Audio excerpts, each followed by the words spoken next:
What up, my nerds? It's Soulsborne-like with a top 10 boss listings from the Surge 2. Now, there are a lot more bosses in this game compared to the first one, which is why it's a top 10 and not just a worst to first type dealio. And a lot of this footage will be sped up by double because a lot of these fights dragged on a lot more than 2 or 3 minutes each. So without further ado, let's get started. Starting off at number 10 is Harold. Now, the reason why this one, it's a really good fight. Like, I really like the fight. It's pretty fun. It's got a lot of parry opportunities, which, you know, in this particular playthrough, I really focus on trying to get parries on the bad guys, you know, so I can get those stun damage and really get good at that mechanic in this game. But the reason why this is number 10 is just, it's essentially like a regular mob that's been beefed up into a bigger bad guy, which is a shame. It could have done with like maybe his extra parts or something, or maybe his different attack patterns. I think it's got like a couple of extras, like this big slam I don't recognize that the other dude's having. The tail slam I do. It's got like a tail poke and a tail spin. And one thing I really like about this fight compared to like the regular mobs is when you take its tail off, it generates like a holographic tail, which I don't think I managed to get done in this particular fight, but I have managed it in previous playthroughs of the game. Couldn't think of it there, but overall, you know, it's a pretty fun fight. Doesn't last too long, and you know, it's quite fun indeed. But we're going to move on to number 9 now, so we'll let this play out.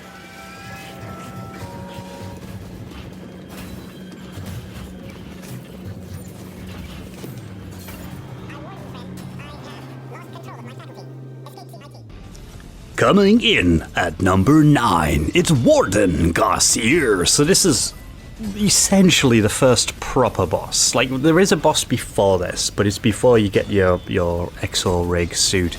And you're essentially just following the same pattern of punch the guy in the head 3 times and then run away. Whereas this one, this is like you've got your toolkit now, you've got your weapons that you've chosen, your suit that you've powered up a little bit. If indeed you've managed to get any bits at that point. And as a first like boss, you know, he's all right. You know, he gets you kind of used to some human movements because there's a lot of human / cyborgy enemies in this game, and they all have very similar patterns or attack routines, and definitely attacks you can take advantage of. Like, I kept trying to bait this guy into doing his big jump attack because I was getting really good at parrying that. I, for some reason, couldn't nail the timing there. So that wasn't the jump attack, that was just simply a slam. But he does like this jump towards you type thing. And it's also, I think, the only human fight with that extra drone. Like, because you get your drone from fighting this guy. You kill him, the drone's like, oh no, my master's dead, I must latch myself onto someone new, which is a nice way to introduce the drone in this game, because I don't think anybody else really has it. And if they did, I didn't really notice it. But yeah, it's pretty fun, and that's why it's at number 9. But now let's move on to number 8, shall we?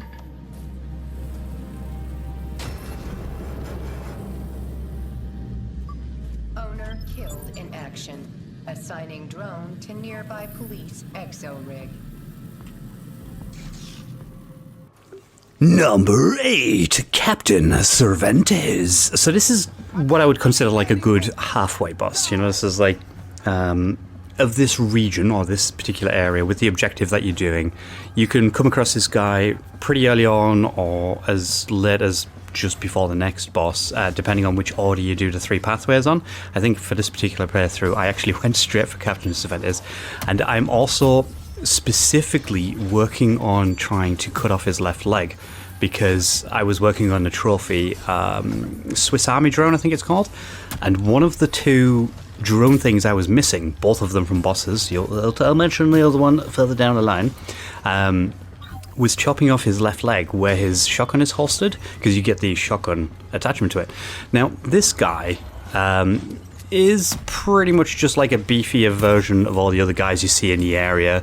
They're all hunters of some kind, and he's got some extra moves, you know. He works hard and he slashes hard, but he has I'm pretty sure his attack pattern's not quite the same. Like, there is some differences between his and some of the other hunters. Like, even just watching it now, looking at it, he definitely goes invisible a hell of a lot more than the other guys. Like, when I first played the game, I thought he was teleporting, not going invisible. If you time it correctly, you can charge after him after he's turned invisible. Like, there we go, my drone shot at him while he was still invisible, and he was still where he was before. Which is a very interesting thing to know going into this, rather than thinking, oh shit, they're teleporting, I can't get them. Because there's a trophy for killing an invisible enemy. So if you can get this guy like whittled right down, make him invisible, and just get the final punch, you can get that trophy from there. But there we go, that's Captain Cervantes. And there it is, the carnival shotgun.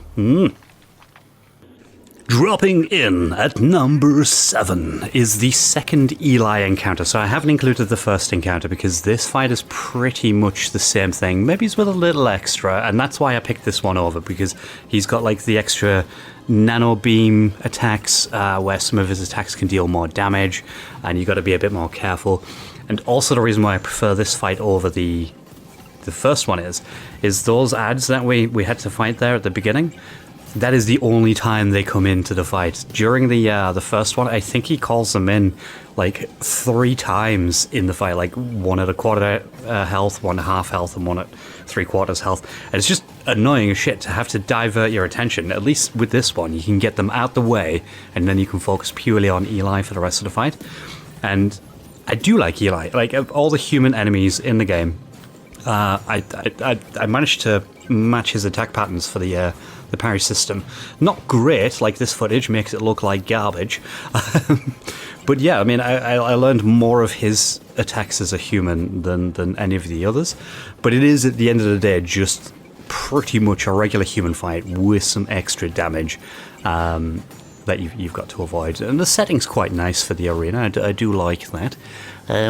But yeah, Brother Eli in this form is not particularly too special. It's just pretty fun. I did enjoy it, but I'm pretty much done with Eli here, so I'm going to let the fight play out and move on to the next one, methinks.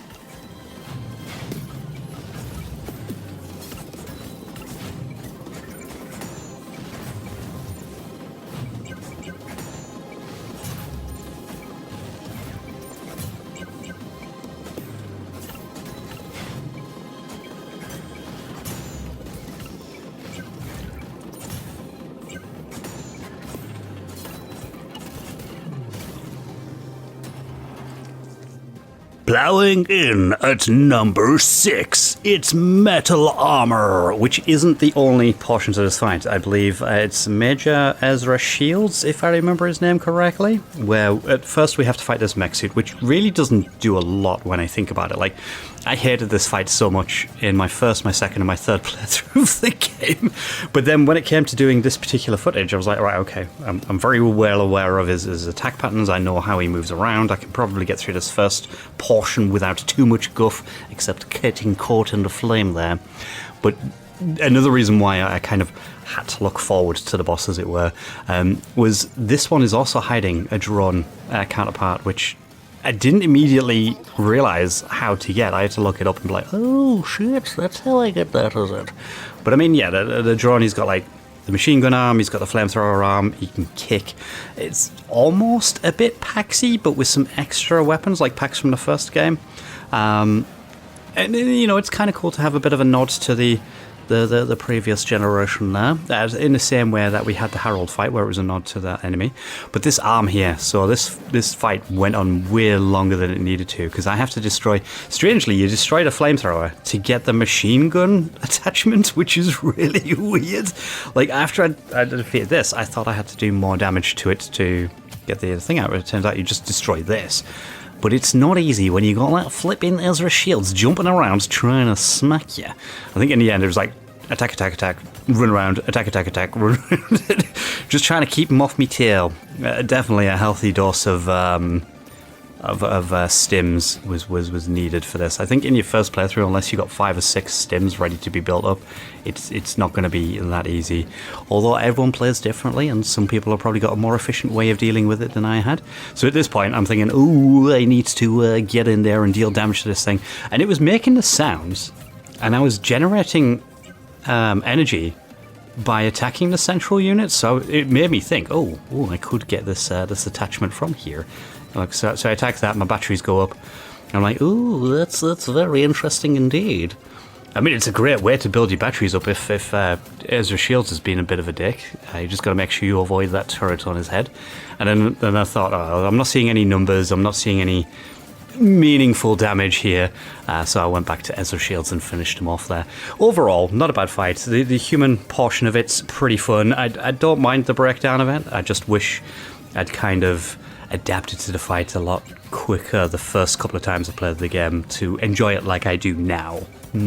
So let's move on, shall we?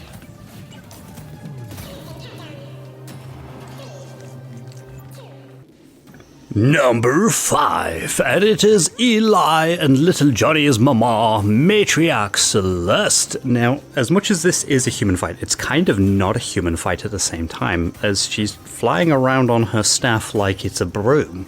And, you know, it's Halloween and she's doing her old witch routine. And it makes for some very interesting combat, considering compared to like the human enemies who are just running around and jumping. She's just flying around and just like she does this one like a feint type. Is it feint or feint? I can never remember how to pronounce that correctly. Where she charges at you on the broomstick, stops, and then goes over your head to do a strike down, which I think is pretty cool because it makes you think you messed up the old the parry, because you get the indicator which turns to see the yellow or red, but then if you there we go, that just happens there, and then you get the good parry which turns it green and you get the energy boost. Because if you mess up a parry and it turns yellow, you lose all your energy, but then if there's like a follow-up attack and you get a green, like a proper parry on that, you get a portion of energy back to then do a counterattack. And this is the reason why I like this fight. So she not only starts off as like a supernatural witch style character, we're flying around on a broom and stuff, but she now grows these tentacles which she uses to attack you with now. So her attack pattern changes and it throws off the fight a little bit. It's like, oh, I just got used to that, and now I'm having to learn a whole new set of things. And again, it just kind of plays a little bit on that whole not quite human type aspect to the fight. And when you think about it as well, which I've just literally thought about now, these tentacles could represent the little Johnny's fight with the big long arms that he had there, and the whole witch and electric damage that she was doing before could represent her son Eli, you know. So it's quite nice to be a boss made up of those little bits there. But I'm going to be moving on to the next fight because this one's just about over.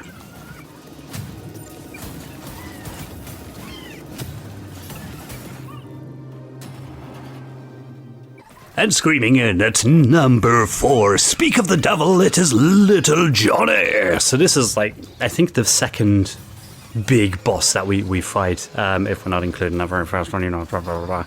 And it's an interesting one, this one, because you don't strictly deal damage to little Johnny. Like, you can attack his canister as much as you want, but unless you're hitting the canisters to whittle him down. So essentially he's got 5 canisters, 2 on the body and 1 on each of the feet, which is keeping his temperature down, and you essentially got to cook him by dealing damage to those. So you could be doing this fight for absolute ages, and for some reason on this particular fight I decided that I'm going to try and go for his version 2 weapon, where instead of going for the canister straight away, you go for the 2 front arms, destroy them, and then you go for the canisters after. And I remember doing this fight in my very first playthrough thinking, oh, this is a very cool boss. It's very, very awesome. In this particular playthrough, I was like, oh my god, this is so tedious. Why am I bothering with this upgraded weapon challenge thing? But you know, that's the type of thing with the game. You know, you want to unlock the extra versions of the weapons. And so I did so on this particular fight here, and it is a good fight. I quite like it. It's very actively moving around. You've got to be very conscious about where you're stepping because of the electric mines that he drops down. So they don't so much deal damage as they do build up a stun thing, which can then lead to some shenanigans about little Johnny bloody smooshing you on the ground with his big body there. And it's really cool that you can actually see Johnny, like the whole glass covering thing there, where we can see like a warped version of Johnny. I don't know if he's in a fluid or something there, because it, like, with it looking warped, it kind of makes me think he's in like some kind of tank with with either fluid or gases that are just making him look very weird indeed. But then, you know, you've got the big legs, which is all flapping around. I'm surprised it's only 3. I kind of expected 4 with this kind of thing, but you know, it is what it is. And this was very much a long fight because I wanted to go for the secondary thing. But now that I'm on the canisters now, this starts to speed up a bit because dealing damage to the canisters is quite easy, especially if you take out the ones on his body first, just because it makes it easier to deal with the legs later. Because the legs you can pretty much go for as and when. Like, so when he's fighting around, you're like, oh, I'll get the legs a little bit while I attack that. But if you get all the legs first, they start spewing out a bit of gas, which makes it a bit more dangerous to get in and around and do stuff.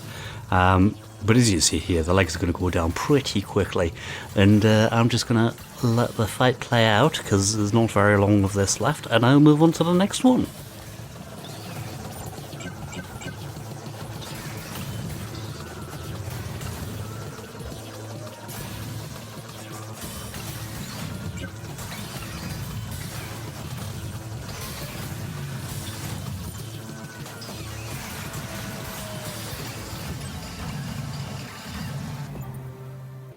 Falling in at number 3, the Delver. Now, there is 4 versions of the Delver in total. This is the first iteration of the Delver, and then it seems to split into 3 other versions throughout. So I think it's Alpha, Beta, and Delta, or Alpha, Beta, Gamma, which this fight is pretty much a precursor to all of the individual Delvers. So, like, it's got 3 different health bars, making this a very long boss fight. Like, I'm just fighting here thinking, oh fuck, I thought this was going to be over 10 minutes ago, what the bloody hell.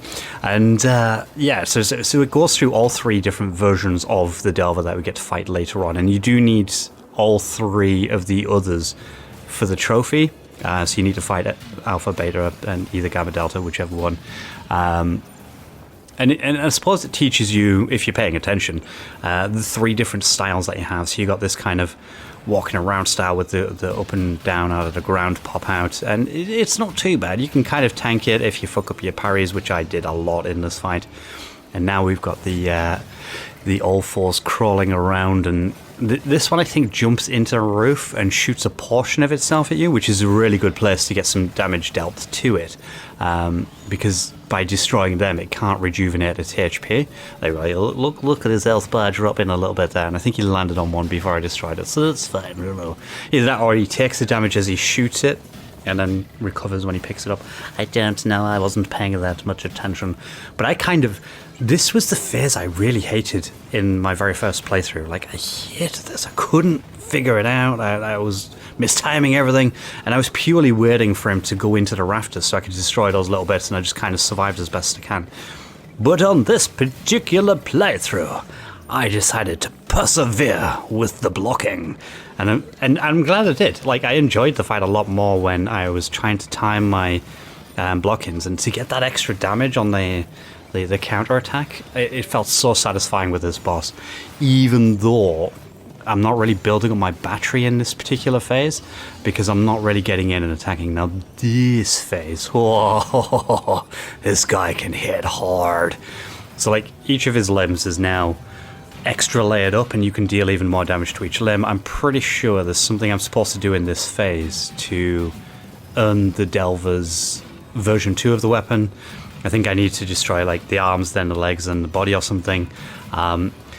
And I really do like this version of the Delver, because he's slow and it takes a while to get around. The only thing I don't like about this version is that fucking nanite patch that he pops on the ground, because if you're not paying attention, you can end up losing the fight just because you bloody nanited up. Oh, and that attack can suck a fat one too. But overall, you know, I really enjoyed the Delver fight. It was a nice, big, beastie, learning the attack patterns, and with 3 different forms, it was pretty cool to see like the different types of creature that you're fighting, rather than just being stuck with one particular one, which is another reason why I like Madame Celeste, because she changes forms, and it's quite fun indeed. But this is almost at an end there. I'm pretty sure I built up so I can get a counter kill, which I was very happy with. Nope, no, that one I just attacked. Okay, fine. Next one, please. Number 2, and it is Brother Eli, but I think it's Archangel Eli, which it says at the top there. Now this one, I remember this fight causing me so much grief, but I loved the design of the boss so much that I was just happy to be in the fight. And he's got some bloody brutal moves in this fight, some combos, like I think it's like 4 hits is the biggest one, but still it's a right pain in the arse.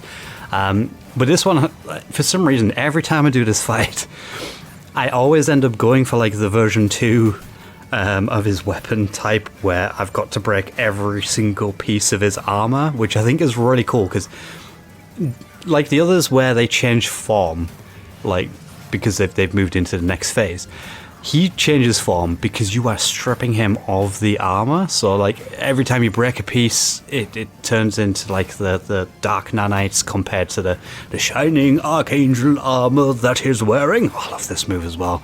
About 9 out of 10 times I can parry that, but I just fucked up there. I fucked up royally. And I finally learned to back away from that bloody shockwave attack. But there's so many times in this fight where I misjudge the distance, where I think, oh, I'm going to jump and attack him, but I've jumped far too early because, I'm just terrible at judging those types of things. And here I am trying to parry against those particular moves.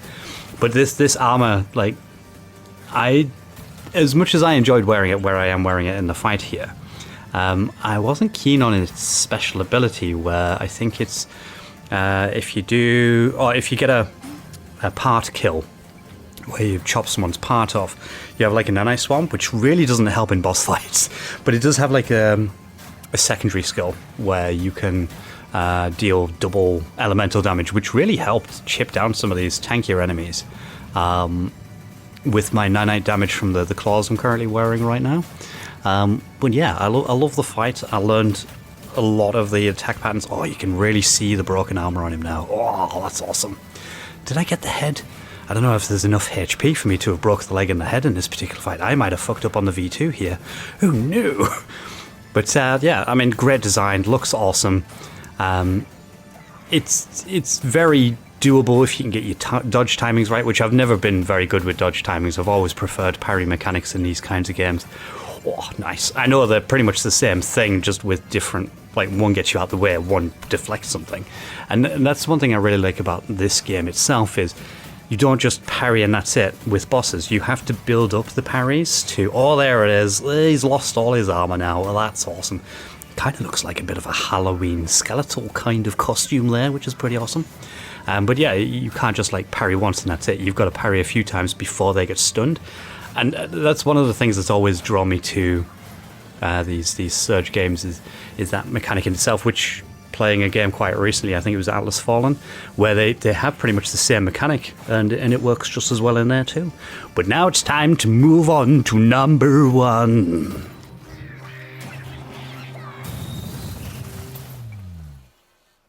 And splashing in at number 1, Kane, the Core Protector from the Kraken DLC, which, I really enjoyed the DLC. This particular playthrough that I was doing for the boss recordings, I managed to get through the DLC in no time at all. I seem to remember it being a lot bigger a couple of years ago when I was playing the game. I was quite surprised indeed. But I love this fight so much. I mean, it's not a typical human enemy, which in a game about like cybernetics and futuristical crap, you don't just want human enemies. You want some out there robotic stuff like Little Johnny and the Delver itself. And it's such a cool, very bright setting, because you're out on the top of a ship. You're in a swimming pool that you've drained because you managed to complete one of the side stories to get the relevant thing to do it, which I completely forgot about. I got to the pool and I was thinking, there's water in there. I can't do this fight right now. And I'm pretty sure you can, but the water does slow you down. I could be wrong. It's been a while since I've tried to jump in it where there was water in the pool, because it's not that high, so you don't drown in it. But I think it does hamper you, which is not ideal. And I don't know how the oil interacts with it as well, because it's been so long. I probably should have tried it once just to see what it was like, and then I would have known for this video. But it wasn't until about halfway through this fight that I was like, I'm not dealing significant damage. And then I changed to attacking his ball, which started cutting his arms off. And I can't remember what the condition was for his special weapon. I mean, at the end of the fight, I got 2 weapons, which is essentially his weapon and then a flame version of the weapon. But I was chopping limbs off, which I can't remember if that's something I'm supposed to be doing. But yeah, he's got a nice variety of attacks. He's got that extra arm that he likes to swing in with very well telegraphed means. I think the only attack that I keep fucking up on is that spinning whirlwind attack. And I also do like the fact that if you step into those oil piles when they're not on fire, it puts oil on your screen, which kind of screws you over for a second. And it's not the worst, you know, it doesn't last that long if you dodge around a bit. You can get rid of it quickly, just like you can get rid of fire buildup. And I think the design itself is just pretty awesome. Maybe it could have been cool if he broke the ball and he had to crawl around on his legs, and if he broke so many legs, he might have had to crawl around on his arms or something. I'm not too sure, but you know, it's very fun. The whole DLC was building up to this fight, so it was something to feel like you're very encouraged to get to. And yeah, I can't really speak its praises more. I don't know if I like this more than Carbon Cat from the first one. I think both these 2 DLC bosses are just on point and they're just awesome to fight. And if I could have had more enemies like this, I probably would have enjoyed a lot more of the bosses. But as it is, this is the king of this game. But I do have one cheeky extra thing to add into the video before we call it there, though. But I am going to let this fight play out.